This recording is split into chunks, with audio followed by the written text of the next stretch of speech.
যা রে মা, তোর মায়ের কাছে যা। আমি গেলাম, তুমি বাচ্চাদের দেখো, ঠিক আছে? তাড়াতাড়ি এসো কিন্তু। বাবু, হ্যাঁ মা। তোর বোনকে কোলে নে, আমার শুধু কয়েকটা বাড়ি কাজ আছে। মা তুমি বোনকে রেখে কাজে যাবা? বোন তো এখন অনেক ছোট আছে। না রে বাবা, তোর বাবার একা কামাই দিয়ে কি সংসার চলে? তাহলে কিন্তু তুমি তাড়াতাড়ি আসবে।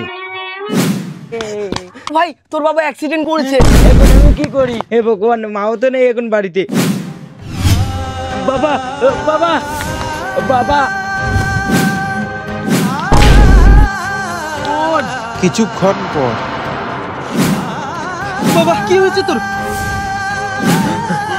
বোন, আমার বোন।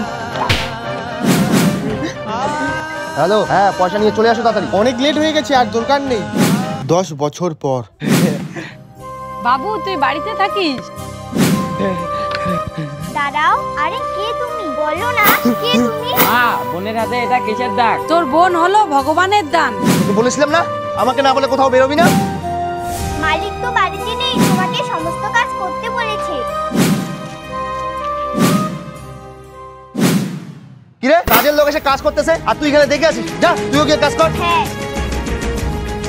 তোমার মা বাবা নেই? না, কোনোদিনও দেখিনি। ভগবান যেন খুব তাড়াতাড়ি তোমাকে তোমার মা বাবার সাথে দেখা করিয়ে দেয় যেন। মালিক। থাক, আমি জানি, ওগুলো বলতে হবে না। এই পাগলটা আমাদের বাড়ি তো আসছে রে। তোর আজকে মা, বোন বোন বোন, এটা আমার বোন। মা রে, তুই আমার মেয়ে, এই যে দেখ। রক্তের সম্পর্ক পাগলও চিনে।